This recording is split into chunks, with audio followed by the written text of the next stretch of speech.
En la Constitución Política de Colombia del 91 se logran alcanzar algunos propósitos democráticos, participativos, de derechos humanos y de gestión pública.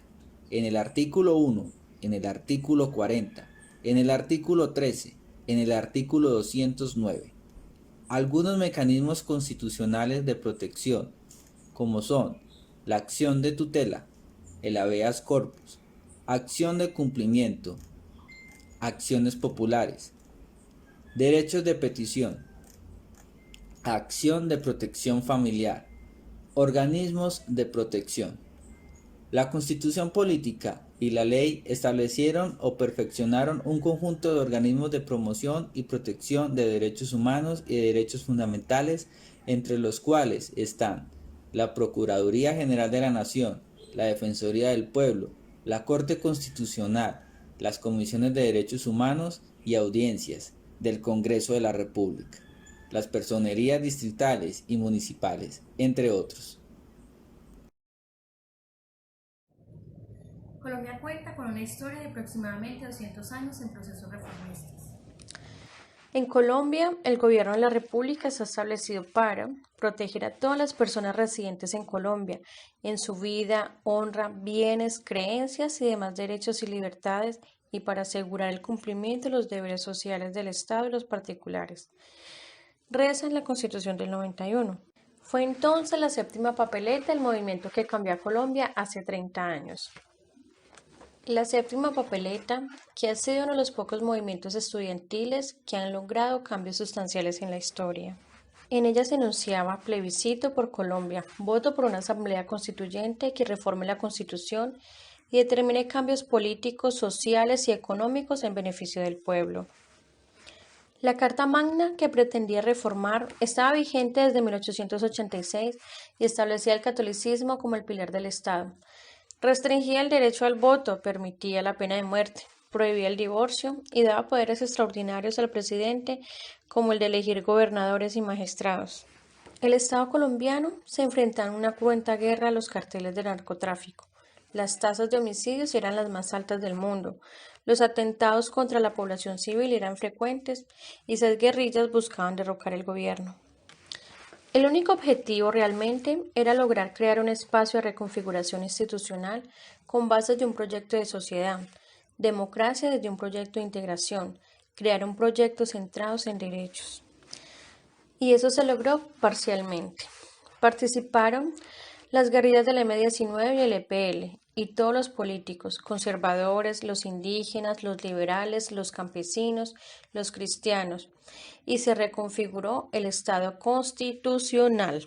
De eso no hay la menor duda. La Constitución del 91 nace la necesidad profunda de darle sentido personal a la vida colectiva, que permita creer en la búsqueda de los ideales en la paz, la justicia social, la participación popular, las libertades y los derechos. En eso consiste la Constitución del 91, una fe puesta en un movimiento estudiantil de 1989. Esa fe, a veces mal comprendida en los valores constitucionales, no muy alejados a la realidad 30 años después y una misma lucha.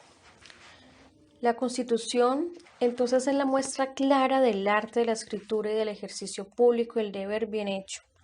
Como texto, es narrativamente hermosa. La Carta Magna, que sin duda, dedicada a nuestra adorada patria, es el resultado del bien por encima de todo. Es allí donde todo colombiano debe fijar su mirada. El hombre que se puede considerar verdadero colombiano es aquel que lucha cada día por hacer cumplir, aunque sea el primer artículo de nuestra Constitución. Que seamos entonces entes de propagación política, consecuentes de nuestros actos populares y erguidos por un país libre del mal, cobijados por una hermosa y privilegiada Constitución.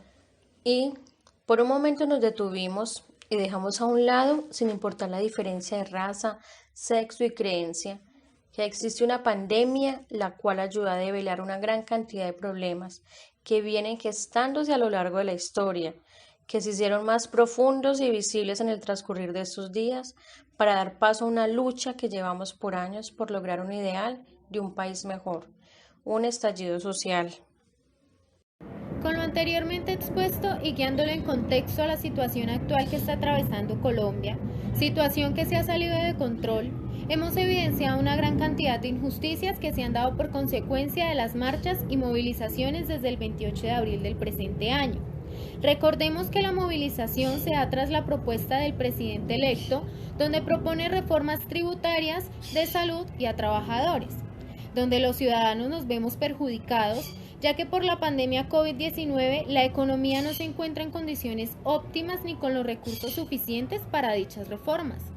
En estas marchas se evidencian los abusos policiales, los daños múltiples a bienes materiales, las muertes, las desapariciones, las violaciones, entre otros tantos. Por estas situaciones que se presentan en nuestro país, es importante conocer la Constitución Política de Colombia del 91, estando en ellas estipulados los derechos y deberes. Artículos como el 2, 12, 37 y 40, donde expresan el derecho a la marcha pacífica, la cual es parte de la democracia, el derecho a la vida en condiciones dignas, derechos donde se expresa que nadie sufrirá de torturas, desaparición o muerte, y aún más importante, el artículo que se reformó en el año 1991, donde surgió la acción de tutela expuesta en el artículo 86, ya que gracias a esta podemos poner las denuncias correspondientes al derecho que se nos vulnera. Es por ello que nosotros los invitamos a que se empapen de la historia de Colombia, a que se empapen de los procesos y los cambios que han surgido con el pasar de los años. Es imprescindible conocer la Constitución de Colombia para hoy poder llegar a defender nuestros derechos, para que hoy podamos ser escuchados y podamos expresar libremente nuestras opiniones. Claro que conociendo la forma en la que se debe hacer. Finalmente, y lo más importante, es saber por qué se están realizando estas manifestaciones. No queremos vivir situaciones trágicas como las que se vivieron en el siglo XX con el gobierno del presidente Rojas Pinilla. ¿A dónde vas, Colombia? ¿Consideran que la Constitución Política de Colombia logra alcanzar los propósitos democráticos, participativos y derechos humanos con la gestión pública? La respuesta es no, ya que siempre nos han vulnerado absolutamente todos nuestros derechos. Podemos ver en el artículo 13 de los derechos humanos, en donde nos dice y nos habla que todos nacemos libres de expresión, de igualdad ante la ley, de protección de autoridad y de oportunidades, sin importar nuestra nación, nuestra familia, nuestra religión, nuestra raza o nuestra creencia política o filosófica. Sin embargo, aquí en Colombia siempre nos han vulnerado nuestros derechos sin importar si realmente tenemos los recursos o no. Siempre nos hemos dado de cuenta que el rico es quien siempre se beneficia a raíz del pobre. Lo podemos notar, por ejemplo, en estos momentos con el tema de la reforma tributaria, que aún el presidente y el Estado colombiano, sabiendo las circunstancias en las que se encuentra el país y la mayoría de la población, quería quitar una parte de economía más, haciendo que la población llegase a ser más pobre de lo que es actualmente. También podemos verificar otro decreto, otro artículo que es el 209, que es la gestión pública, donde habla de la función administrativa que está a servicio de los intereses generales, de los principios de igualdad, moralidad, eficacia, economía, celeridad, en donde esto básicamente habla y trata de lo que está pasando actualmente en nuestro país, la desigualdad, las injusticias. Nos podemos dar de cuenta que hay políticos que cometen crímenes y realmente están bajo una cárcel y viviendo mejor que una persona de la vida cotidiana, donde viven con riquezas, lujos, donde podemos ver que las mismas personas del narcotráfico son mandadas por los altos mandos de nuestro país y ante ellos no hay ningún incumplimiento o no hay ninguna prohibición para que ellos sí cometan algo, pero si realmente es un campesino o una persona de la ciudad, cae para esa persona todo el peso de la ley. Vemos muchas injusticias cada día y podemos notar que el rico se sigue haciendo más rico, mientras que el pobre sigue haciéndose más pobre. Es decir, que el rico sigue barriendo el piso con el pobre y va a seguir pasando esto hasta que Colombia no logre un resultado como lo está obteniendo en estos momentos al hacer que se vayan cayendo más de 1000 reformas.